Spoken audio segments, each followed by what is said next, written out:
Hello, everyone. Welcome to the first episode of Photomasters podcast. In this interview, I have a conversation with the very talented nature and landscape photographer Ian Plant, who is also the founder of Photomasters. We discuss a number of fascinating topics, including how Ian transitioned from his previous career as a lawyer to become a pro photographer, how he approaches the art of photography, including the creative use of light and composition, and how he was once dramatically rescued at sea while taking photographs. Stay tuned to learn more about that story and much more. Please enjoy.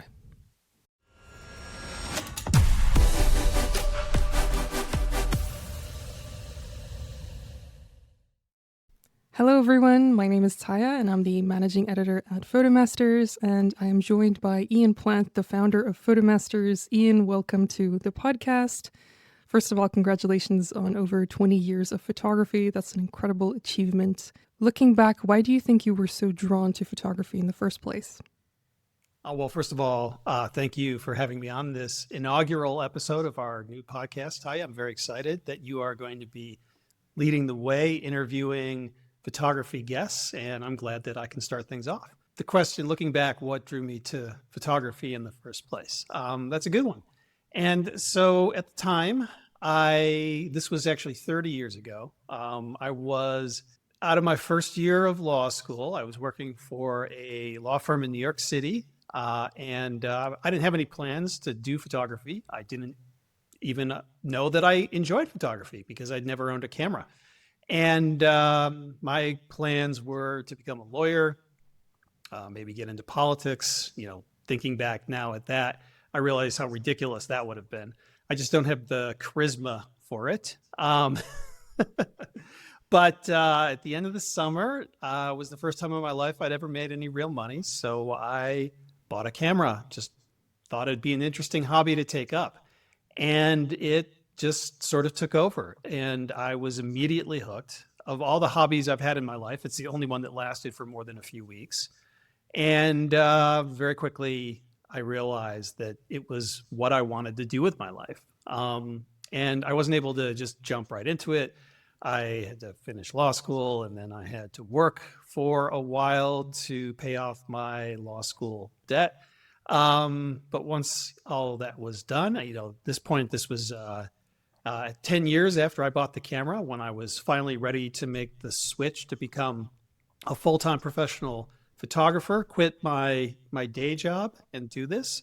During those 10 years, my passion for photography just continued to grow. I'm not sure what it is about photography that I enjoy so much. In the beginning, I was really into hiking and outdoor adventure, kayaking. I did everything, backpacking, all the cool outdoor adventure stuff. And I bought the camera just to take a record of the beautiful things that I was seeing when I was out doing my outdoor adventure. So I think my deep connection with nature is something that was very important to that connection I felt with photography, at least in the early days. But very quickly, my love of photography outpaced my love of nature. So it became less and less about taking beautiful pictures of the things I was seeing and more about going to these amazing places so that I could take photos. So the photography just took over my entire life. And when I made the switch from my legal career to being a full-time professional nature photographer, then it really took over my life. And in 20 years since that happened, I can't say that my passion for photography has dimmed in the slightest. It just seems to get more and more fervent every year that goes by. And so the more I do this, the more I enjoy it, the more I love it, the more I want to do more of it. So that's basically, in a nutshell, my story. And that's really interesting and very serendipitous because it started out with your love for nature and hiking and everything else. So it really complemented your love for photography. And I think when we first become photographers, we're very passionate about it, but that also comes with the challenge of limited skills. So looking back on that time, what were the first few years like for you? Which moments do you remember the most vividly? Well, I actually don't remember much. It's a very long time ago. And I think I was in many ways in the early days of my photography. I was like a baby. And so as a baby, you don't remember much. And so it's kind of this hazy fog to me now.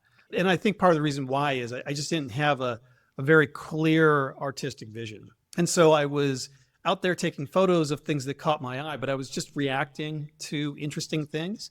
And I wasn't thinking very intently. I wasn't thinking with a lot of purpose about what I wanted to show people as an artist. And so as that creative vision began to develop, I remember those experiences much more vividly than my early days of photography, because I just really didn't know what it was I was looking for in the early days. I was just out there and I saw something that I thought was interesting. I'd take a picture of it. But now, as I've evolved as an artist, as my career has evolved, I know exactly what it is that I want to accomplish. I know exactly what kinds of photos that I want to make. I might still be reacting to the beauty of nature as it unfolds in front of me, but I've got a much more clear intent, much more purposeful approach to my photography. And so I think those are the moments I remember the most.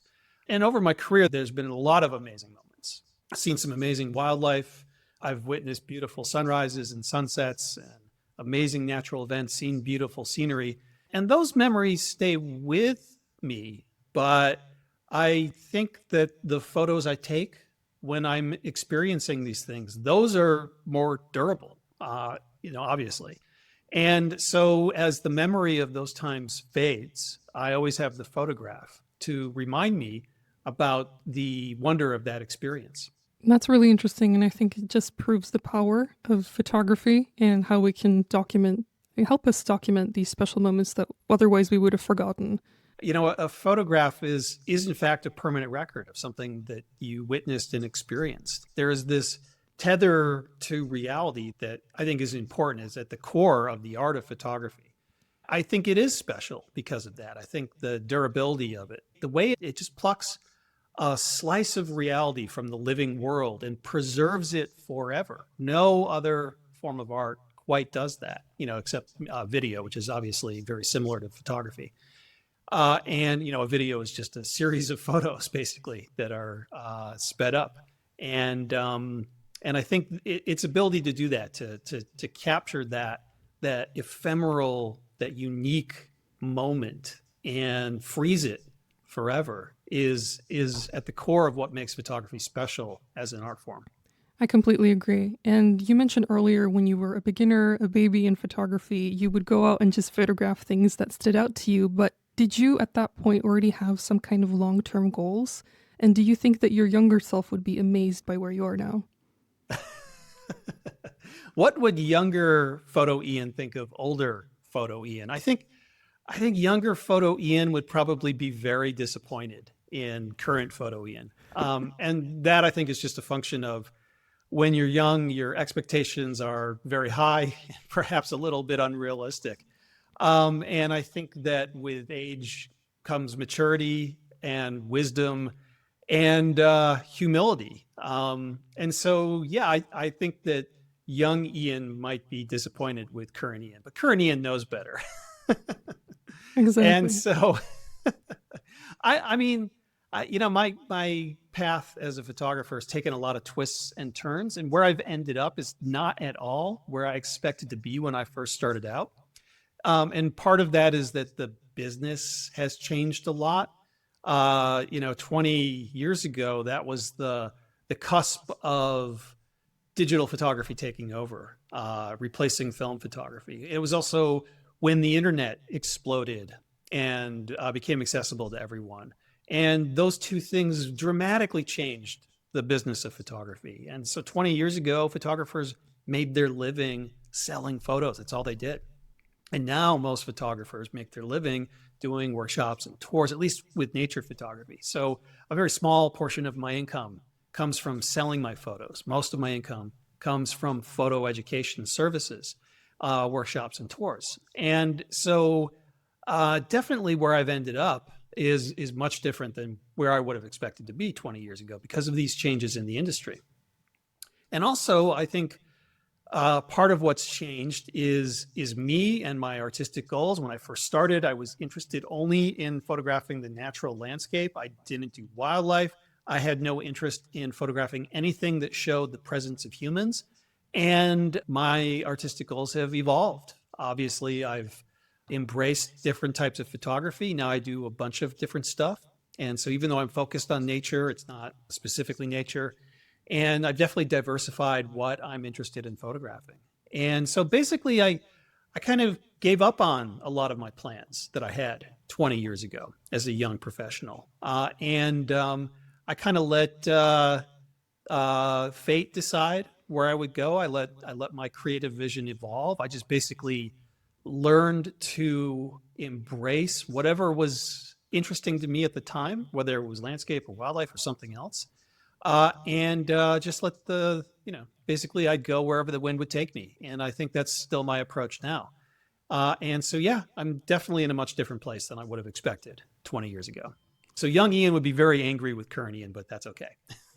That makes sense, but I think it's great that you embraced the fluidity of life as an artist, especially. I think it's really important for us to embrace spontaneity and try new things without feeling like we have these goals that we need to stick to all the time. You mentioned earlier how your artistic vision started to develop a little bit later. Obviously, for a lot of beginners, it's about experimentation at first. So, how do you feel that your style has changed over the years, and how would you describe your current photography style? Yeah, my style has changed a lot. Part of what influenced my style as a photographer was the fact that I shot color slide film for 10 years before switching to digital. And at the time I was shooting this film called Fujichrome Velvia, which was known for its very vivid color palette, very vivid color saturation, and it was a very contrasty film. And we used to jokingly refer to it as Disney Chrome because it presented a slightly more vivid version of reality. And so much of my early days as a digital photographer was influenced very heavily by that Fujichrome Velvia look, which I loved. I just loved the rich and vivid colors and contrast. And so the way I processed my photos, but also the sorts of scenes and subjects that I was looking for, were ones that lent themselves to that vivid high contrast style. That's something that's been changing and evolving in recent years. I have been moving away from that more vivid high contrast look and going for something that's a little bit more muted and low contrast. And so I'm looking for scenes that work with that palette more. So I'm looking for moodier scenes a lot more. And so one of the things that's also evolved considerably over my career is my use of weather in my wildlife and landscape photographs. Weather to me is a very important ingredient to successful outdoor photos. I've always been more interested in capturing the moment than I am in capturing the landscape itself or the wildlife subject itself. And so to me, the moment is something that we as photographers have a bit more control over. For example, you could go to a famous photo icon like Half Dome in Yosemite, and Half Dome doesn't really change. It's always kind of the same. And so you as the artist don't have control over that. I mean, Half Dome is beautiful. The scenery in other places is beautiful, but it's Mother Nature that's doing that work. And so you show up and you photograph that beautiful scene or subject. You're not really the one making the decisions about what Half Dome looks like. And so as a photographer, where you inject your own personal creativity is through your choice of composition and also choosing the moment. And so composition has become something that's very important to my work. The moment, and as I was saying earlier, choosing the moment when the weather is most interesting and at its peak, that's something that's become increasingly important to my photography. I feel that most of my photos are really capturing an ephemeral moment more than they are capturing a recognizable scene or subject that anyone else could go out and photograph themselves. And so having that unique spin on my work, capturing those moments that don't repeat, that make the image that I've captured unique, that make it stand out, that's very important to my work, whether it's landscape, wildlife, or any other type of photography. And now that your style has changed so much, do you feel that there are certain aspects of photography that are harder for you now than they were at the beginning? Yeah. I think in many ways things are harder, and I think that's a natural evolution. When you first start off, everything's easy because you don't know what you're doing. And so ignorance is bliss. As you develop your skills and your artistic vision clarifies, as you make more successful photos, it becomes harder and harder to make photos that match or exceed what you've done before. And so basically, I'm constantly in a competition with previous versions of Ian. I'm always trying to do something that is different. I'm trying to advance my skills and further refine my creative vision. And that just gets more and more difficult the longer you do this. I find it harder and harder to make photos that are worthy of being in my portfolio. And so there's that challenge, and that always exists. That will never go away. As a matter of fact, 10 years from now, it'll be even more difficult for me than it is right now. Some other aspects of photography have gotten a lot more challenging. I mean, I think the digital technology and advanced processing features make many aspects of photography a lot easier. But I think the fact that there's so many people doing photography, that makes everything much more challenging. It's harder to go out and find those unique photos when you've got hundreds of thousands of photographers out there posting images on Instagram every day. There's an army of people out there with cameras taking photos. And they're all over the planet. Everyone collectively is photographing pretty much everything that exists on planet Earth all the time. And competing with that as a single individual person is very difficult. And so I think that part of the general business environment has made photography so much more challenging. It's hard to make work that stands out within my own portfolio, and it's definitely gotten a lot harder to make work that stands out from what everyone else is doing. So, how often does the image that you have in your head match the photograph that you actually take? That's a great question.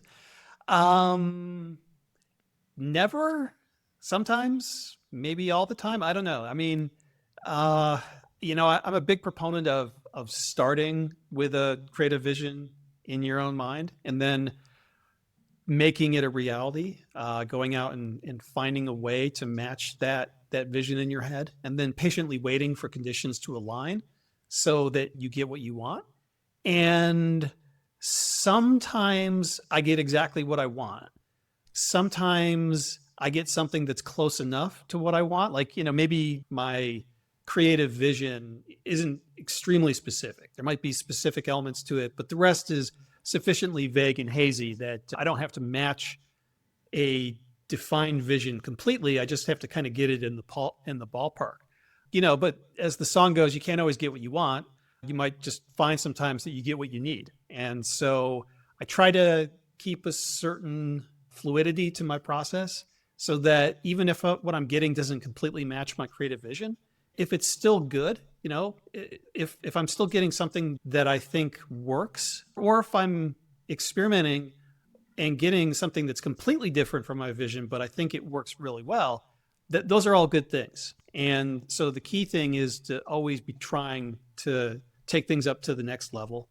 And that's something that's part of my overall creative process. And so, yeah, sometimes the photos match my vision. Sometimes they don't. And sometimes that's a bad thing. And sometimes that's a great thing. It's very relatable. I'm sure everyone who's watching has had multiple moments in their lives where the photo in their head did not match the photo that they were looking at on their computer screen. And that can definitely be frustrating, but it's for the best. You learn from it either way. And so a big part of your portfolio is all about wide angle photography, especially extreme wide angle photography. What appeals to you the most about this specific type of photography? Well, I like wide angle photography for several reasons. One, there's an increase in visual complexity. So you're bringing in a lot more visual elements when you've got a wide angle of view. And I like the challenge of creating successful compositions when I'm working with multiple visual elements. So it's just personally fulfilling for me. And I also think it can create more interesting photographs because you can create more dynamic compositions when you're working with multiple visual elements. And so I like the advanced nature of photographic composition when I'm working with a wide angle lens. But one of the chief things I love about wide angle lenses is the way they distort perspective. A wide angle lens makes everything look smaller, and you compensate for that by getting closer to a subject to make it loom large in the final composition. And so as a result, you can really distort the way humans normally perceive perspective. You can make big things in the background suddenly look a lot smaller. And then you can get close to something that's nearby and make it look unnaturally large. And this lends itself very well to the near-far style of landscape photography, where you've got a close foreground juxtaposed with a distant scenic background. It's something that I use in all of my photography. I love doing wide-angle wildlife work as well. And you can take a very small feature of the scene and get close to it with your lens and make it look much bigger than it would look to human eyes, and make it much more important in the composition, make it a primary compositional element, the foreground that relates to that dynamic background. And so this forced perspective, this challenging of the way humans perceive things, I think is immediately noticeable to people when they're looking at wide angle photographs. And that challenge to their perception causes them to engage more deeply with a successful wide angle photograph. And another thing that I really love about wide angle photography, especially with my landscape, but also with my wildlife work, is it allows me to bring in that ephemeral weather element that I was talking about before.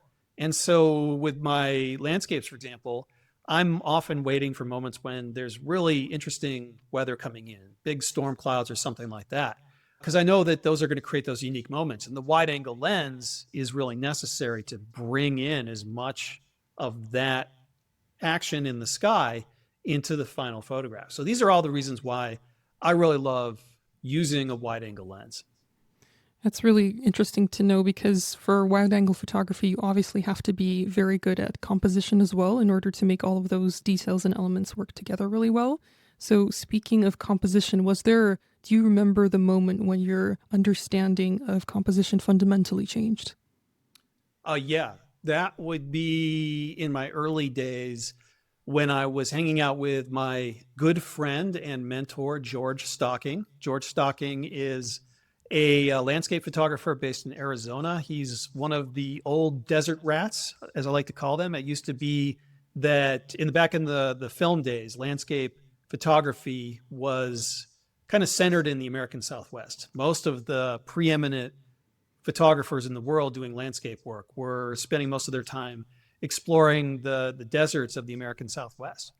And so George was one of those guys, and he did photography for a number of magazines, including Arizona Highways, which at the time was kind of a legendary landscape photography magazine, because it was featuring the work of the world's very best landscape photographers on a regular basis.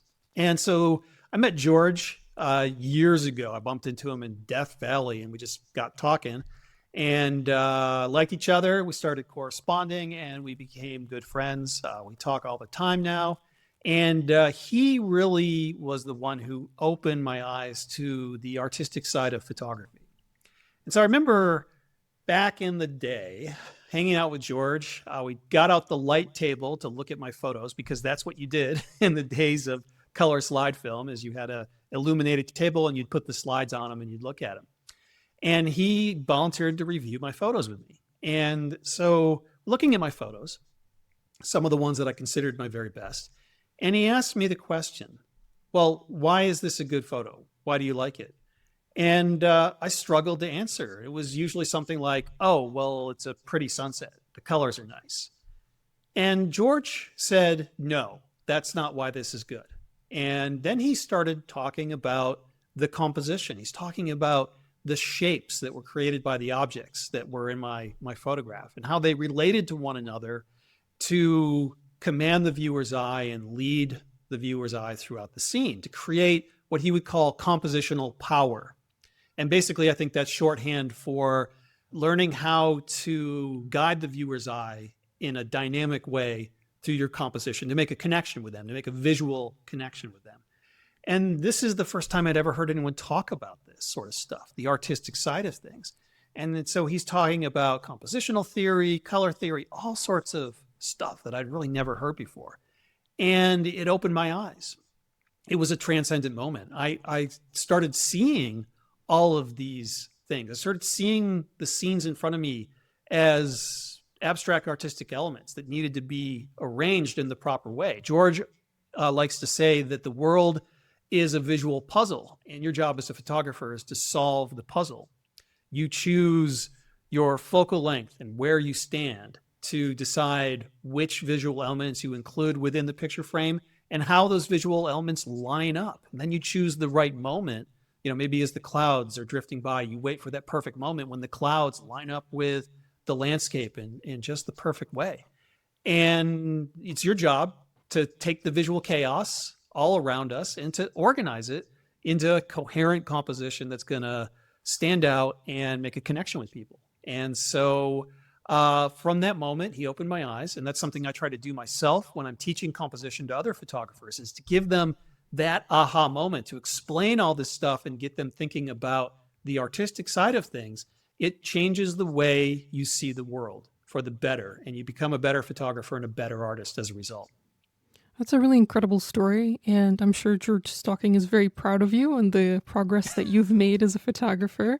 And after that, you started to dive deeper into the world of composition, and you have written books about it, articles about it. You have a whole course about composition. At this point, do you still feel that there's maybe something you struggle with when it comes to composition?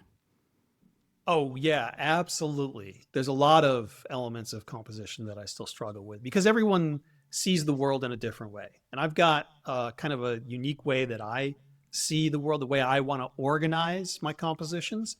And when it works, I think it can be very effective. But there's a lot of times when the scene or the subject I'm photographing doesn't really fit that way that I see the world. And so it forces me to try to see things in different ways and to approach those subjects differently. And I find certain styles of composition more intuitive than others. And I have photography colleagues who see the world in a different way than I do. And so they excel at types of compositions that I struggle with. And I think that you can develop better the areas where you're deficient. And you can become better at those types of compositions, those ways of seeing, but they're always going to be a bit more challenging for you because your brain's not wired the right way to see that sort of things. And so I'm also a strong proponent of trying to, get better at the things that you're not good at, but also to spend a lot of time in focusing your energy on the things that you are good at. Because when you put effort into making yourself better at something that you have more natural talent for, you're going to see much more positive gains in a shorter period of time. I think that figuring out what you're good at and what you're not good at is really how you develop your personal style. I call this talent mapping, where you're like, okay, well, I'm good at this, not so good at this. I'm going to try to get better at that, but I'm also going to pour a lot of energy into getting even better at the thing that I'm good at. And as you kind of map the contours of your personal talent, your personal style as an artist emerges. And I think it's a good idea to be self-critical, to understand where you're deficient, but don't feel like that's a bad thing. That's your personal style. You need to embrace it. And once you kind of figure out what that is, then I think you're in a position to grow as an artist and to create a portfolio that's unique to you. That, my goal is to have a portfolio that when people see a photo, if they don't see my name on it, they'll still say, you know what, that looks like Ian Plant took that photo. To me, when people tell me that, they're like, well, I saw this photo on social media. I didn't see who it was from, but I knew right away it was one of yours because it definitely fits your style. That's, to me, the biggest compliment anyone can pay, because that is my goal, is to develop a portfolio that's uniquely Ian Plant. That's definitely a very great compliment to receive. And people like George Stocking, really good mentors, they can naturally detect somebody else's talents and bring out the best in them. And I think that's a really amazing skill to have. But when it comes to advice in general, sometimes we receive really good photography advice, sometimes not very good. So in your opinion, what is the worst piece of photography advice you've ever received? This is a tricky question. I don't think I've ever received bad photography advice because I got most of my advice from George. And I learned early on that George is rarely right, but he's never wrong. And what I mean by that is that a lot of his advice would at first glance seem a little off the wall to me. Like I'd be like, yeah, I'm not so sure about that. But eventually, as I learned more, I realized, oh yeah, he was totally right about that.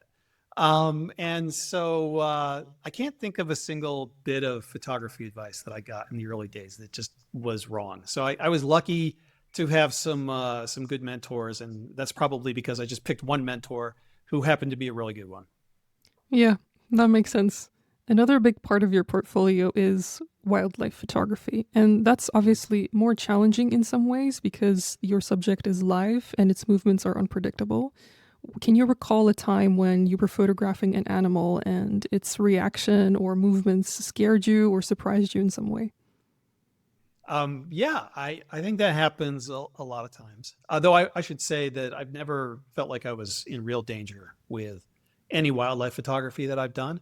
But wild animals are unpredictable, and some of them are very big and mean, and so you got to be extra careful around wildlife. I had a silverback mountain gorilla once bluff charge me and throw a stick at me.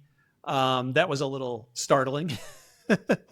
But I also knew that gorillas aren't aggressive, that they like to show off their power and dominance, but the chances of them doing something violent are pretty slim. I got mugged by an orangutan once. Unfortunately, there were some tourists that had been feeding it, so it was when it saw people, it associated them with food, and so that's a bit of a problem in some areas where you've got animals that are overly habituated to wildlife. Those can lead to some dangerous encounters. And I've been doing some underwater photography in the past year down in Baja, Mexico, and I've certainly had some interesting encounters with wildlife. One was with an amorous sea turtle. I think it was in its mating season, and I was photographing. It was very friendly, a little too friendly. It kept on wanting to get very close to me, which I didn't want because I needed some distance from it. And I eventually someone offered the theory that the turtle was seeing its reflection in the dome port of my underwater housing, and it thought it was another turtle and it was trying to get close for some amorous activities. So that was a little startling to me to be the subject of a sea turtle's affection. And I photographed the annual sardine run a few months ago, where you've got a bunch of big predators like sea lions and marlin that are going after these big schools of sardines and mackerel. And I had some close encounters with big fish. Marlin can be 12, 14 feet long, and they've got those giant spears on their heads. And at one point I had a marlin smack me in the face. It was so close during the feeding frenzy. And so when you're out doing wildlife photography, you can often be putting yourself in a situation where you might be close to animals that could theoretically pose a risk to a human being. But I think overall, that risk is generally much lower than a lot of things that we do in our daily lives that we don't even think about. When people talk about like the risky things that nature photographers do, I point out that probably the single riskiest thing that any nature photographer does is drive their car to their nature photography destinations. That's probably the thing that's most likely to cause you harm. It's the riskiest thing that you do in your daily life, and you don't even think about it. So, swimming with marlin during the sardine run was probably a lot less dangerous than driving my car. That makes sense, but those experiences, and I'm glad you brought up underwater photography, are really amazing, and experiencing that on its own is special, and the fact that you get to photograph at the same time is amazing, of course. But have you ever had a really incredible travel experience that didn't translate into a powerful photograph? Oh yeah, all the time. A lot of times I go to a destination to do a specific type of photography, and that doesn't work out. I was just up in Alaska, for example. I wanted to photograph humpback whales bubble net feeding, and because of my schedule this year, I wasn't able to go up until the end of the season. So I knew that there was some risk, and it turns out the bubble net whales had left the area earlier than they typically do, and I missed it by a few days. And so I was in this beautiful location, just gorgeous mountain scenery all around, but no whales. And the weather was kind of icky. So I wasn't able to really make any good landscape photos either. And so it was a memorable experience, just wonderful, beautiful scenic area, but I didn't make a single good photograph during my trip there. And this sort of thing happens all the time. And a lot of times, the expectations you have in your head just aren't matched by the reality. And that's why I think it's a good idea when you go on a photo trip, before you review your photos, unless it was just an amazing trip and you just got amazing shots left and right. It's a good idea to have a little distance between the trip and when you take a look at your photos. I usually wait a few days, maybe even a week or two before I process my photos, because a lot of times my expectations exceeded the reality. And so the problem is the expectations were unrealistic to begin with. And so it's a good idea to let those expectations wane so that you can look at the reality of what you've captured. If I'm looking at my images right after a trip, I'm often very disappointed because the images don't match my expectations. But if I give it a little bit of time, I find that, hey, this shot didn't meet that expectation that I had, but it actually works really well. It's actually quite a good photo. That's a good approach, and thank you for sharing that, because for you, as someone with a lot of experience, to an outsider, it might seem like you are happy with almost all of your photographs and you know how to get the right composition every time, but things like this happen to any and every photographer. It doesn't matter how experienced they are. In an article a few years ago mentioned that you, like many other photographers, most photographers experience creative depression. And it was a very eloquently written article because you talked about how you sometimes force yourself to take photos, and one of your favorite locations is the Badlands. I'm curious to know why the Badlands specifically, and how you manage to go there time and time again and still manage to take unique photographs. Well, so Badlands National Park is a place I started visiting about 12 years ago. I had relocated, I'd moved to Minnesota. And so I was looking for interesting photo locations that were more or less in my general area. And so Badlands as a national park immediately stood out. And I remember my first trip there, I kind of felt about the Badlands the way I think most people feel about the Badlands when they visit it. It's a park that I think that gets overlooked by most landscape photographers. And I know exactly why. You go there, you drive the park loop road, you stop at a few of the overlooks. The scenery is interesting, it's nice, but it's not gorgeous stand-up scenery.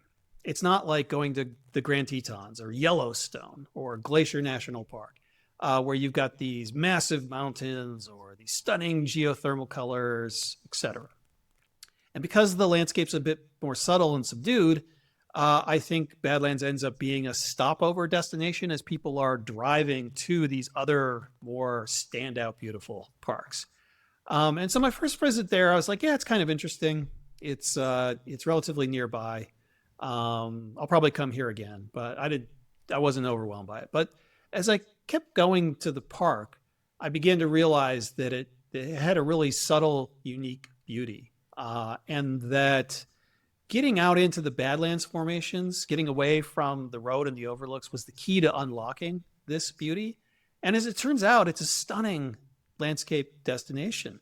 You've got all these claystone mounds, these formations, and the claystone is made up of all these different layers that all have different colors. And so there's a rainbow of colors in the claystone.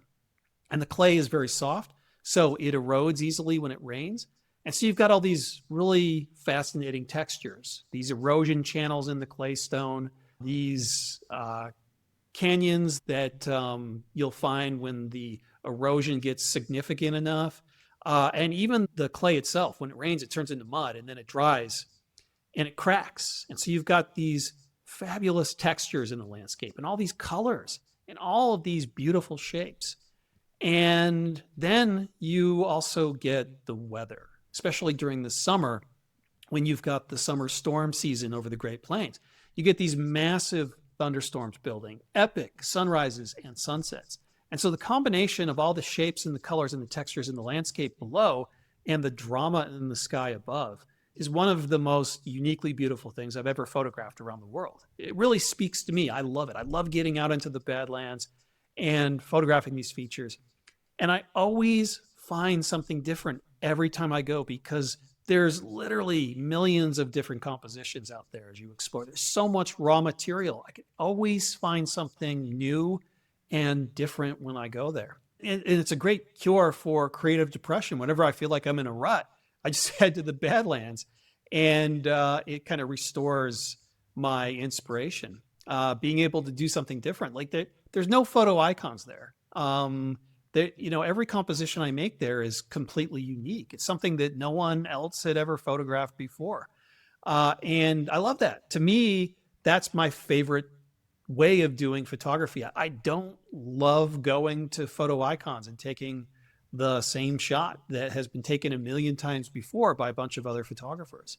On occasion, I find myself in front of these locations. I do photograph icons from time to time, but I don't love it. And I really love a place like the Badlands where I can just go in, immerse myself in my subject, and walk away with something that's truly unique, truly never been done before. It's amazing that things that we usually overlook can end up becoming some of our favorite subjects, some of our favorite locations to photograph. For me as well, I often shoot at home, also in my small town, and to an outsider, to another photographer, it might seem like a very boring location.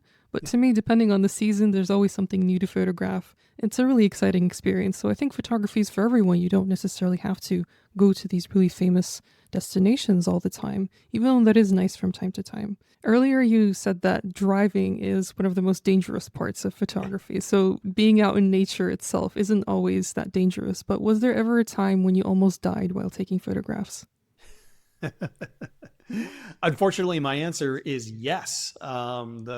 I've had a few close encounters here and there, especially when you're doing landscape photography. There's often places that are, you're on the edge of a cliff or trying to photograph a slippery waterfall. So there's moments when you slip and fall, or something happens and your life flashes in front of your eyes. But most of those moments, I don't think I was really in much danger. It just you kind of panic when you slip on something, for example, and even though you might catch yourself right away, you begin to think of the what ifs. Well, what if I hadn't caught myself? What if I'd been a foot to the left or the right? I could have ended up in a bad place. But there was one particular experience where I did find myself in quite a bit of trouble. I was up at Cape Cod in winter. I was up there to photograph harbor seals, and I had a small motorboat, and I was using that to go around in the water looking for seals to do photography.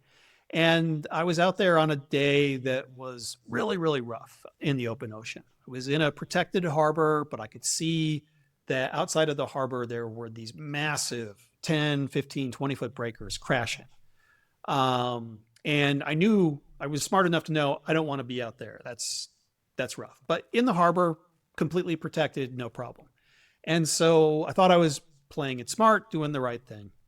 Out there photographing the seals. At one point, there was a bunch of seals around my boat, and so I stopped the motor, which is a lesson I've learned the hard way, that when you're boating, stopping the motor is probably the single most dangerous thing you can do, because it always seems to be that I have problems. If I'm having problems, it's getting the motor restarted after I've stopped it. In any event, that's what happened. Is I go to restart the motor, and for some reason, it's not restarting, and I couldn't figure out why. The problem was that there was this very strong current that was pulling me very quickly out of the harbor into those massive breakers that I saw, these giant waves. And the strength of the current took me by surprise. And I didn't have much time. I tried to get my equipment in dry bags because I knew that the waves were going to be crashing over me. I got out a paddle. I was trying to get that motor started. I couldn't get it started. And before I knew it, I was in these big waves. And all I could do was use the paddle to keep the boat oriented so that I was facing into the waves when they hit me, because I was trying to avoid having the waves capsize my boat. And so I'm in these big waves. I kept my wits about me, which was good. It probably is what saved me that day. And I was really worried. I was out there. It was cold water. It was winter, and it was getting dark because it was close to sunset. Lucky for me, someone from the shore saw me and saw that I was in trouble. There was a Coast Guard station right there. So they told the Coast Guard. Coast Guard came out and they rescued me.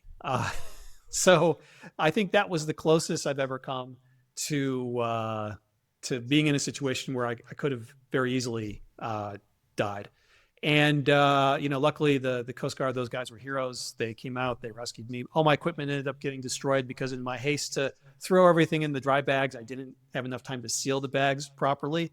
Um, but that was a rough day. That was a scary time, and it was a combination of bad luck and just poor judgment that can happen to anyone at any time, unfortunately. And so I've gotten a lot more cautious as a photographer. I don't like taking unnecessary risks. Before I leap, I always look these days. I try to make sure that I'm not going to put myself in a dangerous situation. But we live in a dynamic world, especially when you're out in the natural world. There's not a lot of guardrails, so to speak, that protect you from harm. And even if you're playing it smart and trying to be safe, something bad can still happen. And so I just try to be as cautious as I can. But as I said before, really the most dangerous thing that I ever do is drive to locations. And so that's really where I need to be focusing my creative safety energy, is making sure that the driving experience is as safe as it could possibly be, that I avoid distractions, certainly don't do any texting while I'm driving. And that's the best way I can ensure that something bad doesn't happen to me. Well, I'm very sorry that your equipment got destroyed, but on the bright side, you got more cautious, and that's always a good thing in photography and in Yes. life. I was going to ask you if there are any risks that you would take in the past that you wouldn't take today, but I think stopping your motor would probably be the answer, right? So I think a lot of photographers worry after years of taking photos that their best work is behind them. So what advice would you give to people like that? Oh yeah, that's a tough one.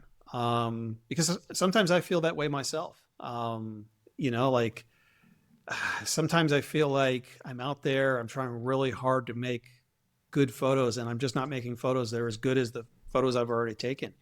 And as I said, that's natural. It gets harder and harder to up the ante the more your artistic vision develops, and it requires more of a commitment. The advice I give to people is that's just the way it is. And at some point, you may reach a point in your life, a stage in your life, when it's true that you're no longer taking your best photos, and it might be that your physical limitations prevent you from doing some of the things that you want to do. It might be that you're not able to put in as much time and effort anymore that's required to make those really stunning photos.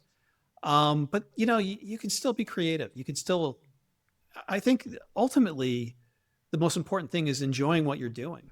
I don't think your goal should be to do photography to make photos that amaze people. It shouldn't be to make photos that satisfy your artistic desires. I think if you aren't having fun, then you're missing the point. And so even when I feel like I'm not advancing artistically, when I feel like I'm in that rut, I try to just get out and make photos anyways. I try just to enjoy it.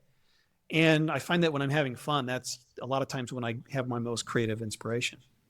But it's just kind of natural thing. I think the best thing to do is just don't get frustrated. Just keep at it, and eventually you'll make those photos that stand out. Eventually, you'll have those moments of creative revelation where suddenly you get a lot better all at once, where you discover a new way of seeing. When you have that aha moment and things just click into place, it gets harder and harder to have those moments, but they still come. You just have to be patient, have fun doing what you're doing. Don't get frustrated by creative plateaus or creative ruts, and just keep on swimming. That's how I've been feeling about my photography for a while, because after 15 plus years of taking photos, I feel that I'm almost regressing. My skills are not that great anymore. At least it feels like that sometimes. And it does help to focus on the present moment as I'm taking photos and just enjoy it, enjoy the light, enjoy the subject, and not worry too much about the results, although that's extremely difficult to achieve sometimes. Yeah, it can be challenging, and we all feel that way. You're really not moving backwards. What's really happening is that you've plateaued. You're kind of usually what that means is you're doing the same thing that you've done before. You found a style or a technique that works really well for you that you're really good at. and you're doing it too much. I do that all the time. And so the best way to move forward is to recognize that that's what's happening and shake things up a bit. Force yourself to stop doing that one thing, or the tricks that you've developed to make good images. Don't do those anymore if you're feeling like you're in a creative rut. Yeah, that's Try great something else. advice. Thank you. In other articles and videos, you've mentioned the value of going through your archive, through your portfolio, finding hidden gems. I think that's another great way to reignite your inspiration and your passion for photography. For you personally, has going through your archive ever made you think differently about your work and encouraged you to approach photography in a completely different way? Yeah, maybe to some extent. I mean, when you're looking back at your older photos, you're looking back at an earlier version of you as an artist, and that version wasn't as well developed. So usually, what is happening is I'm finding images that were overlooked by the younger version of Ian, because the younger version of Ian didn't know what he was doing and didn't recognize the artistic potential of some of the shots that he took. The younger version of Ian was stumbling into those good images. They're probably a product more of luck. And so older Ian recognizes, hey, that's actually something that's good. So, eventually younger Ian would see photos like that and say, aha, I did something right there. I might have stumbled into it, but now I'm going to approach this type of photo with more purpose and intent. And so usually when I'm looking at my older photos, I'm not really learning anything new. I've already learned those lessons through the years as I was making those photos.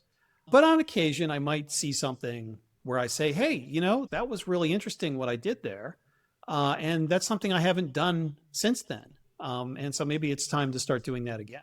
I just find going through the digital archives to be a good way to refresh one's creativity. And you can go back and you can find photos that are really good.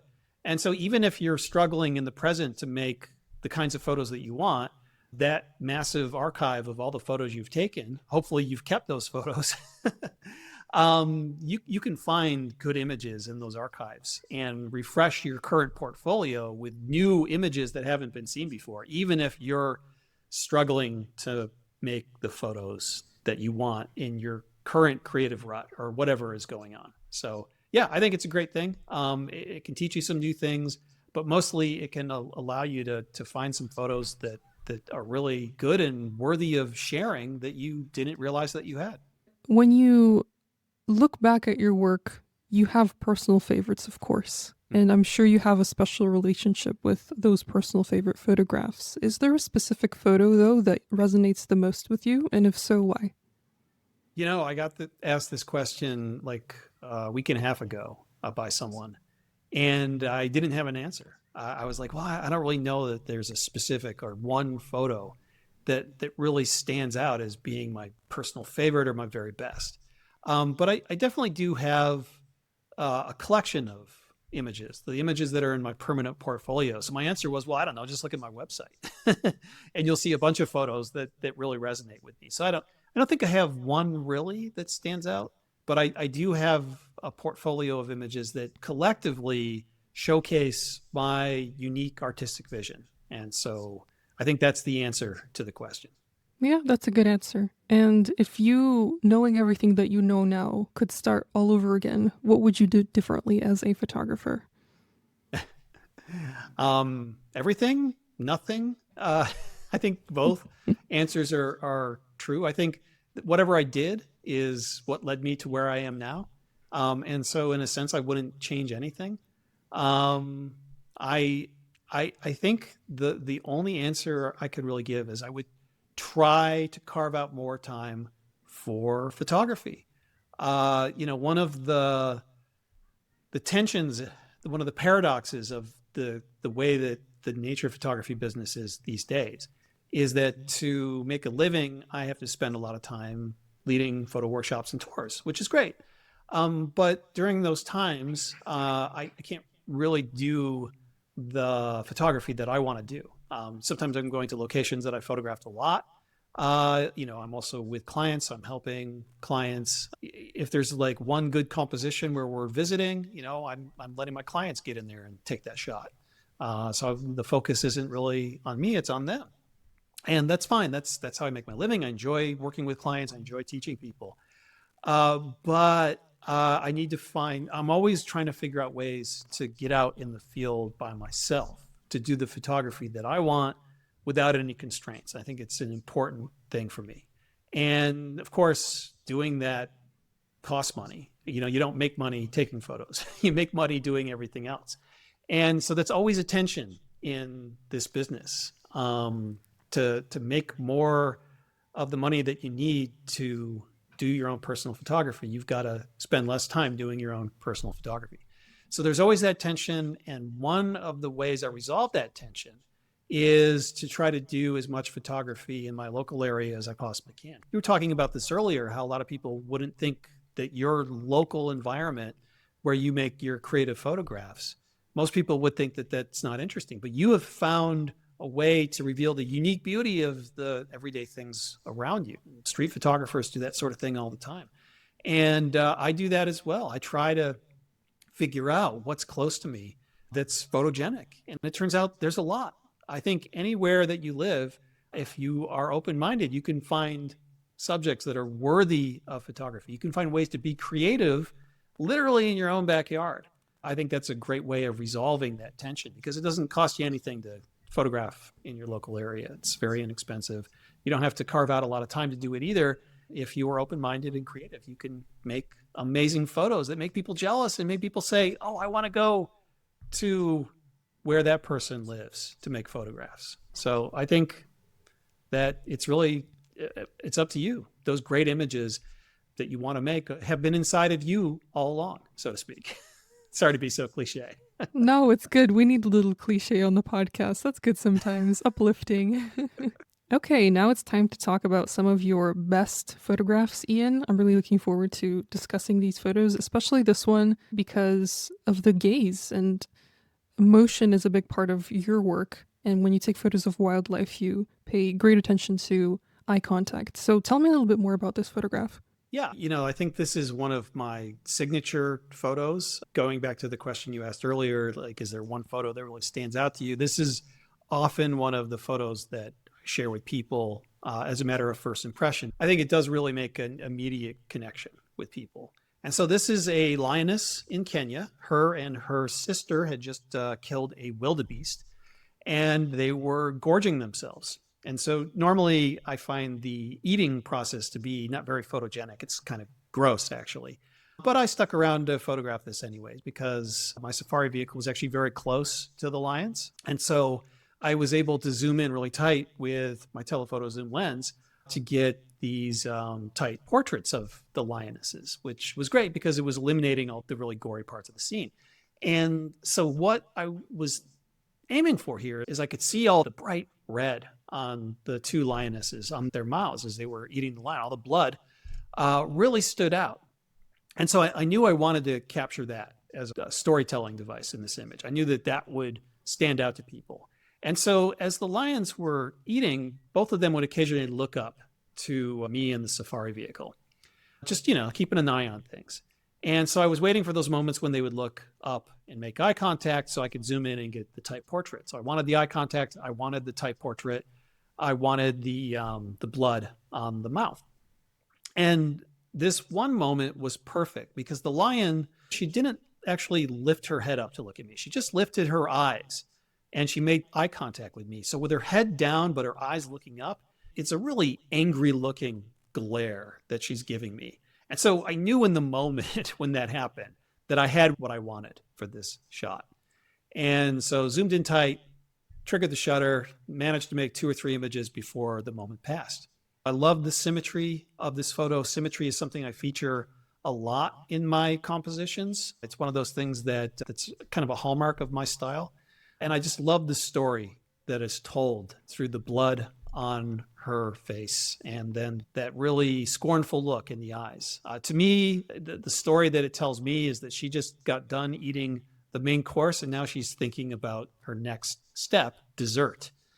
And to me, that is the reaction that I think that this look on her face, the glare in her eyes, is telling anyone who looks at this photo. It's definitely telling a very powerful story. And when you took it, do you remember the moment when you saw it? I knew right away when she looked up without lifting her head that that's what I was going for. And this is a different shot for me because it's a tight portrait. I'm typically doing wider angle shots. I'm bringing in more visual elements. So this is a departure from my usual style. Tell me more about this photograph and where it was taken. Well, this was taken in the Canema Highlands of Venezuela, which is one of the most stunningly beautiful places I've ever seen. You've got these giant tabletop mountains rising from the jungle and the plains down below. And each of these mountains is its own separate ecosystem. And so I spent 2 weeks trekking in these mountains and didn't really come away with any good photos. This was really the only good photo I had from the whole trip. And it was a bit of a surprise. I was actually hiking out. I just climbed one of these tabletop mountains and spent several days at the top. And the weather wasn't cooperative. So I just didn't get anything interesting. And I was on my way out. This was my last morning of trekking. And it was about 2 hours after sunrise when I walked past this scene where the clouds and the mist hanging over the mountains started to part. And it wasn't magic hour lighting, but I find that when you've got atmospherics, when you've got stormy clouds or fog or mist that kind of soften the light and tell a story, that even if you're not shooting in those magic hours, you can still make really compelling photos. And so this is a photo that to me just tells a story. It tells the story of a lost land that exists outside of time and place. To me, I was expecting dinosaurs to be walking by. That's what this landscape felt like to me. And so that mist breaking up over the mountain and that soft light were critical parts of that story. And so that's why this image resonates with me so much and why it's been a permanent part of my portfolio ever since I took it. This is an aerial photograph that you took, and it's part of a series that you have on your website that people can take a look at if they're interested. Tell me more about this series. Yeah, so this is part of my Weave of Water series. And these are aerial photos taken over salt marshes, primarily in the eastern United States. And so I have a lot of experience with these salt marshes. I used to live in the Washington, D.C. area, and I did a coffee table book many years ago on the Chesapeake Bay. And the Chesapeake Bay is primarily these salt marshes, and it's a flat and uninteresting landscape. And so from a land-based perspective, these salt marshes, they've got their own unique beauty, but they're not terribly photogenic. I think most people that do photography in these areas are looking for wildlife, birds primarily. But from the aerial perspective you get with a drone reveals the true beauty of these waterways. You got all these beautiful patterns and colors. The salt marsh has got this beautiful green or yellow color, depending on the time of year, the kind of light that's striking it. And you get all these colorful waterways. They're twisted and they find a way. Water finds a way to connect back with itself. And so to me, what's really fascinating about these salt marshes is just all the interconnected waterways that form naturally. And so this is a series of abstract aerial photos that is a study of the shapes and the colors of these salt marshes. And it's something I've been working on again, off again over the past few years. And it's really a very unique portfolio. It's not something that many people were focusing on or doing. Now that I've been doing it, I've noticed a few other photographers have been doing it as well. To me, it's just it's part of what photography is. It's recognizing the unique beauty or discovering the true beauty of subjects. And, as I said, from the land, I don't think anyone would think much about shooting these salt marshes. They're not a very dynamic landscape photography subject. But, figuring out a unique perspective to reveal the true beauty that's hidden from most people, that to me is the essence of photography. That's what I'm always trying to do, no matter what my subject is. I remember in one of your videos you mentioned how there are multiple curves in this photograph. It's not just the river. So tell me the reason that you decided to take a photograph of this specific subject from this specific angle. This is a river on the border of Arizona and Utah. What attracted me to this was the repetition of the shape. So shapes and how the shapes interact are very important to my compositions. And here you've actually got multiple curves. You've got the curve of the river, a very dynamic curving shape. And that curve is repeated by the rim of the canyon wall surrounding the river. So there's actually multiple curves. And of course, there's some layering in the sandstone. So you can actually see that curving shape in the different layers of the canyon. So the curve is repeated multiple times. And so I'm often looking for a repetition of shapes or some other dynamic visual interaction between the shapes. And so, I really like the very powerful sort of S curve shape that was created and repeated here by this natural feature. And it turned out to be fortuitous, the timing. So I made this flight near sunset. And so the sun setting in the background. And this is a technique that I've been working on a lot with my drone photographs, where I shoot into the light. But what I do is I actually leave the sun just outside the image frame. So all I'm seeing at the top of the image is the bottom of the flare created by the sun. And I also shoot with a wide open aperture, like f2.8. And I do that rather than stopping down the drone camera's aperture because I want to avoid that sunstar look. So when you use a small aperture and you're shooting into the sun, you get diffraction spikes. And so when you shoot wide open, you don't get those diffraction spikes. Instead, you get this sort of gauzy, very ill-defined flare. And so I want that at the top of the image frame because it creates this bright halo at the very top of the image frame.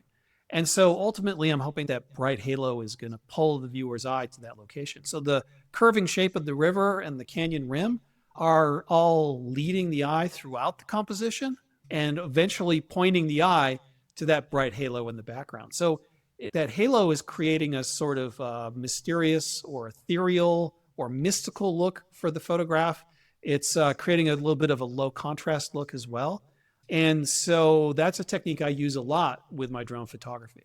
Was this something that you planned intentionally as you were taking photographs of this location, or did some of the patterns pop up while you were editing photographs and calling photos?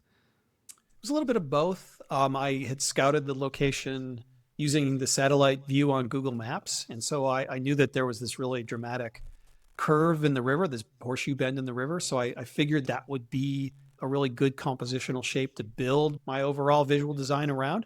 The fortuitous part was the light, the way the light was interacting with the scene. I didn't expect that, but when I got my drone up there, saw where the sun was setting and saw how perfectly it was setting right where that curving river was pointing, I knew that it was all going to come together the right way if I used this technique. So it was a little bit of both, a little bit of pre-planning, and then also, when I do my pre-planning, I try not to have my expectations too set in stone. I like to have a little bit of creative fluidity, and I just sort of reacted to the moment, and it all worked out. So I got lucky this time. This photograph is very different in terms of mood. The colors are obviously different. There's some detail in the sky. And from what I remember, this is a self-portrait, correct? Yes. And I made this photograph overlooking Yasser volcano in the island nation of Vanuatu, which is in the South Pacific. And Yasser volcano is a persistent erupting volcano. So basically, there are some lava lakes in the crater of the volcano that are kind of always bubbling, and every few minutes the pressure builds up and there's this explosion of magma. You get these magma bombs hurling in the air. And it's a really fantastic place to photograph. And so I made this intentionally at twilight because I wanted to have a little bit of the blue twilight color in the background. And I knew then that the twilight blue exposure would match the intensity of the lava. So I wanted to overexpose the lava. So it was a good time to get the exposure to work out. And I knew I needed to do like an 8 or a 15-second exposure to blur the motion of the magma bombs as they were flying through the air to create this dynamic look. I also knew I wanted to make a self-portrait.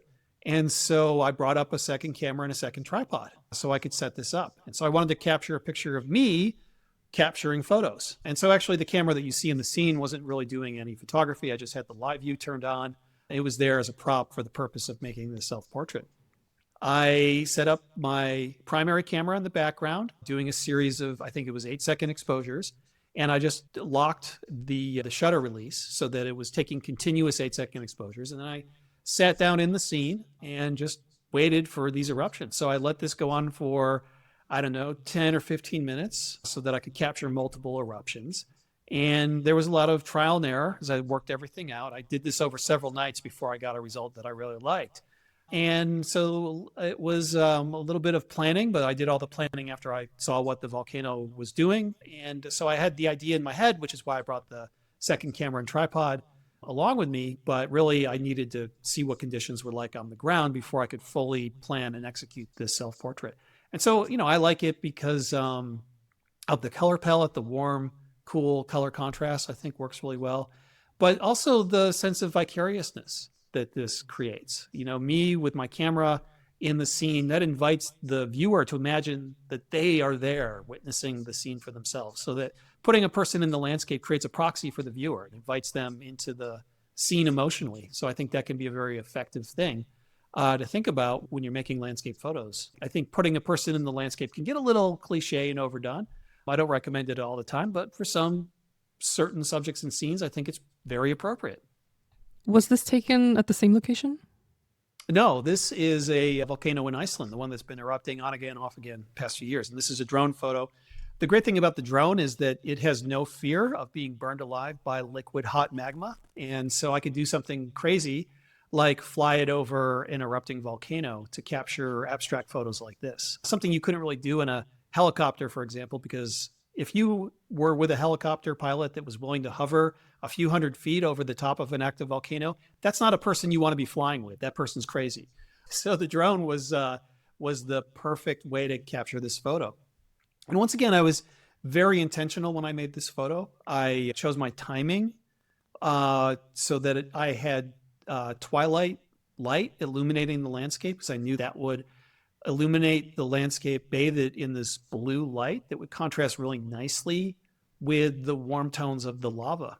And so I'm looking straight down into the crater of the volcano, and you can see the lava lake churning down below. And so every few minutes, this would erupt, and it would be a much more substantial eruption. With Yasser volcano in Vanuatu, there'd just be this quick explosion and some magma would fly in the air. But when this volcano would erupt, it would be full-on fountains of lava gushing for several minutes. And so I knew when the lava fountains were starting, I needed to get my drone out of there so that it wouldn't be destroyed. And so you can actually see that there's a little bit of yellow in the very middle of the composition. That's the beginning of that lava fountain beginning to erupt. So shortly after I made this photo, I was flying my drone away so that it didn't get engulfed by liquid hot magma. But I was very intentional about my timing. I wanted to have that blue twilight because it would create the complementary color scheme between the warm lava tones and the cool blues. And also I knew that at that time at twilight that the ambient light on the landscape would be very close to the brightness of the lava so that I could reveal some detail in the surrounding landscape. But this is an abstract photo. It tells a story. I think when people look at this, they probably see something that might create an emotional connection. Some people say they see like a dragon's eye. Some people say it looks like a heart to them. And you don't have to force the viewer to see the story that you want with your photos. I think when they start creating their own story, that's enough. So you want to trigger that curiosity, trigger that internal storytelling process. The word intentional has been coming up a lot during this interview, and I think it's one of the key themes of our conversation today. If you approach your subject intentionally and try different things, then chances are you'll probably get an amazing photograph like this one. Yeah, I think photography is a lot about reacting to things, especially in the early days. But the more photos you take, the more you figure out what's good and what's not good, the more you develop a toolkit that allows you to be intentional when you're making photos. So you're not just reacting to whatever the scene or the subject is giving you. You are instead being an active participant in the creative process. And I think that's vitally important. Exactly. And this photo is a great example of that because you didn't just react by taking a photo of a beautiful rainbow. You found a rainbow-like texture and pattern on the ground, and you reflected that, mirrored that. And that's something you do quite a lot in your photographs. Was this taken in the Badlands as well? Oh, yeah. This is from Badlands National Park. And I think this photo illustrates what I love about the Badlands. Just the really dynamic, colorful textures and shapes and patterns in the landscape. And then the amazing storm skies. The best sunrises and sunsets I've seen anywhere have been in the Badlands. And I've seen more rainbows in the Badlands than anywhere else in the world.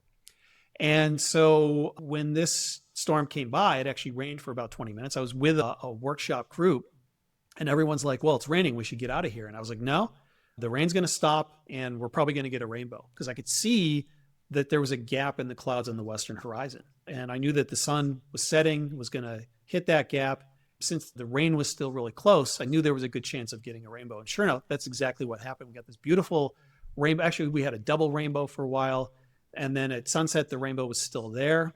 And so we had this gorgeous light on the landscape in the background, and also beautiful color in the clouds. And so I saw the curve of the rainbow over the scene in the background and the curving shape of the clouds. And so I knew that what we needed was a complementary shape in the foreground. So I looked for a erosion pattern in the landscape that had that curve, that would mirror that curving shape. And great thing about the Badlands is you don't have to look very far to find a shape in your foreground that might complement the shapes that you've got in the clouds, in the sky. And so I found this sweeping, curving white stripe. And, I had a few of my clients with me. I showed them what I was doing. I took some quick shots to demonstrate it. Then I let them get in to take some shots as well. And, just invite them into my creative process. But it was really critical to find this spot, to find this composition, because I really needed to mirror that curving shape created by the rainbow. And this is what I love about the Badlands, is there's so much raw material there that stitching these dynamic compositions together on the fly is something that you can do quite easily if you just have an open mind and are flexible and creative and are willing to maybe run around like a chicken with your head cut off looking for something that's going to bring it all together. Tell me how you captured this and what inspired you to capture it in the first place. This was taken in Indonesia on the island of Sumatra. These are Sumatran orangutans. So there's actually 3 different species. I think maybe they found a 4th recently. I can't remember how many orangutan species. Most people are more familiar with Bornean orangutans, which are a bit more famous. The Sumatran orangutans are a little bit smaller, and the males don't have the giant cheek jowls that the Bornean orangutans have. But they're also a bit more reddish with their fur, so the color is a bit more vibrant for the Sumatran orangutans.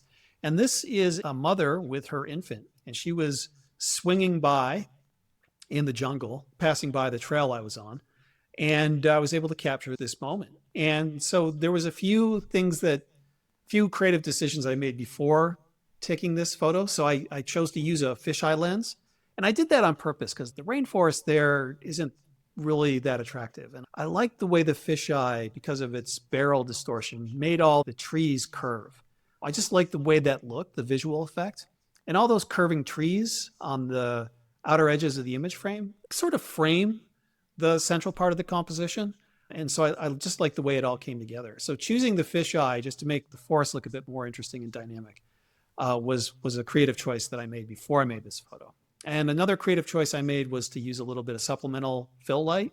The bottom of the rainforest was very dark, and so the orangutans would be in shadow. And so just a little bit of fill flash, just a gentle amount, helps reveal them, separate them from the background, and really bring out that beautiful fur color. And when you're using flash at a low power setting as just a little bit of supplemental light, doesn't bother most wildlife subjects at all. They don't even notice it. And so as the mother was swinging by, the infant was making eye contact with me. So I knew that would be a really great moment. And so this is more typical of the wildlife photography I like to do compared to the lion photo from the beginning. It's a wide angle shot, so I'm bringing in a lot of visual information from the surrounding landscape. It just puts the wildlife in the context of its environment, tells a little bit more of a complete story, and just brings in some dynamic visual elements. And to me, this is kind of a subtle composition. Unlike my landscape compositions, there's not a lot of leading lines or anything. But I think that eye contact with the infant is what anchors the composition. There's a lot of visual material because of the wide angle lens, and that could be very chaotic and could overwhelm the composition. But the bright red fur and then the eye contact with the infant, that immediately grabs the viewer's attention and helps create some order out of that visual chaos. Now we're back to the Badlands, if I'm not mistaken. Well, these are Badlands with a small b. These are actually from the desert of Utah. There's a bunch of clay Badlands, very similar to the Badlands in South Dakota. But the Badlands in South Dakota actually have a bit more color variation. They're subtly different. The Badlands in Utah have the advantage of having some really big landscape features. So there are these giant mesas and buttes all over the place. And this is a photograph of a feature called Factory Butte, which is the dominant landscape feature in this area. And it's something that people photograph a lot. But usually people are photographing it from a distance with a longer lens or using a drone. And I've certainly done a lot of that. This is a wide angle composition of Factory Butte from the Badlands that surround the butte. And so I hiked in to make this photo, and I had this epic stormy sky, storm clouds building all day. But during the entire day on the western horizon, there was blue sky, a gap in the clouds. And so I knew that when the sun set, it would hit that gap in the clouds. And I was hoping that it would just light up the clouds with beautiful color. And that's exactly what happened. And so I had this beautiful texture in the clouds. And so basically you've got light underlighting the clouds, that golden light of sunset, but a lot of the clouds were in shadow. They weren't getting that direct sunlight. So you got this beautiful radial texture that's created, all these diagonal lines that are converging on Factory Butte in the background. And from this angle, it looks like it's got a pointy top. From other angles, it looks like a flat box. So I really like this pointy top angle. So I hiked into this area intentionally with my wide angle lens. And so because I had this beautiful texture in the sky, I knew I wanted to mirror that texture in the landscape down below. And so I searched around until I found these erosion lines that basically flipped the shapes created by the light on the clouds above. And so the foreground shapes mirror, reflect, however you want to think about it, the shapes of the clouds above. And it all really just came together. And all that beautiful light in the sky gets bounced down onto the landscape. When the sky lights up enough, it acts like a giant reflector. And so I've got all this golden light hitting that claystone and sandstone landscape. And so everything just came together perfectly for this photo. Here we have a lot of eye contact, and it looks like a portrait that you would take of a human being, a creative portrait. Yeah, and this was the result of an expectation that was stuck in my head. When I went to first photograph mountain gorillas, this was in Rwanda, I expected this wild, mysterious encounter where you just see like a glimpse of the gorilla peering out from the thick jungle. And it turned out to be much different than I expected. The jungle wasn't very thick. The gorillas were often congregating in areas of the jungle that were more open. It was easier for them to move around. And so that's what they would eat. And so the gorillas were just out in the open, and it's not at all what I expected. And I decided that this expectation that was stuck in my head was something that I would have to make a reality. And so this one female gorilla was just sitting on the ground, eating some of the leaves and bamboo shoots around her. And, about 20 feet away from her, there was this scraggly looking bush on the ground. And so I got down on my knees with the bush in between me and the gorilla. I did this on purpose to tell this mysterious story. I wanted to make a photo of the gorilla through a gap in the leaves of this bush so I could create that vision of the gorilla just peering out from the jungle. And the whole thing was kind of comical because the gorilla was moving, the bush was swaying in the breeze, and I was, trying my best to find a gap in the leaves where I could see the gorilla's eyes. So like all of this needed to align for me to get this shot. The whole time, everyone's kind of laughing at me, and one of the guides came up and he's like, no, Mr. Ian, that's not a good place to see the gorilla. Stand up, you'll get a better view. So I had to explain to him what I was doing. I don't think he quite understood it. But it was worth it. And a lot of times when I'm making photographs, I don't want to just show my subject. I want there to be a little bit of mystery, because I think that mystery helps trigger that storytelling process for the viewer. If you just show a picture of a gorilla, I don't think it's terribly interesting. But do something like this, put something in between you and your subject to create a little bit of depth and to just reveal part of your subject, the most important part. I think that creates that mood, that mystery that's really critical to that storytelling process. That's definitely one way to make your subjects stand out more. And I love to utilize foregrounds in my own work as well. And it can just be the simplest things, as you said, just leaves or your own hand sometimes, or something colorful. Sometimes I use my cat's toys to create Yeah. foregrounds. Sometimes it's a blurred mess of reds and oranges and greens, and nobody would ever be able to tell what it is, but it works for me sometimes. This is another wildlife photograph. What exactly about this scene stood out to you, and what made you want to photograph it? Yeah, so these are two polar bears in the Alaskan Arctic fighting in a blizzard. These were siblings, so they're mock fighting. And you go and watch these siblings just they go at it all day long. They're just constantly mock fighting. That's really what they live for, and it seems to bring great enjoyment into their lives. And so I was photographing these two sibling bears doing this mock fighting for probably about an hour. And it was this very heavy blizzard. I could barely see through it. And the camera was certainly having some difficulty autofocusing. So it was a very challenging, cold, miserable shoot. But what I really liked about it, and I've done a lot of polar bear photography, and I've worked with bears in different conditions, different types of light. But the reason why this is my absolute favorite of all my polar bear photos is because of the abstract quality of it and the ethereal quality created by that blowing snow. So there's almost no contrast. It's just white on white, and it's got a very high key look. And it's also got a very minimalist look. I chose a wider composition for this, let the bears go small instead of going in tight, have a lot of empty negative space in the photo. And I just love the symmetrical relationship between the two bears. And those are the things that stand out to me. This forces people to make a double take. When they first look at the photo, they might not see what's going on. They're like, what is this? Did someone put this up by accident? And it forces them to take a little bit of a closer look. And then I think they might see the bears very faintly revealed against that blowing snow that's in the foreground and the background. And these are the things that I like in you. It might not be as powerful as some of my other polar bear photos, other photos I can think of. I think really resonate with people when they see them, stand out more. They're much more obvious. They got more color or, much more dramatic lighting or something like that. But to me, this is exactly the type of photo that my evolution of an artist in recent years. This is exactly the type of photo I want to make. Something that's mysterious, something that's very abstract, something that's moody, something that tells an interesting story, something that presents the subject in a way that the viewer isn't used to seeing. It's a really great photograph. I love all the negative space, the minimalism, and I think it would look amazing on a wall, printed very, very large. Ian, thank you so much for taking the time to speak with me today. I learned a lot from you, and I'm sure that the listeners did as well. And I wish you a lot of success in the future and many more amazing photographs and a lot of happy moments as a photographer, as cheesy as that sounds. Well, thank you very much, Taya. And I'm looking forward to seeing where you take this podcast as you interview other photographers and learn more about their creative vision and their unique take on photography. And of course, I'm looking forward to checking in every now and then, catching up and sharing with you and everyone else whatever my most recent photo adventures happen to be.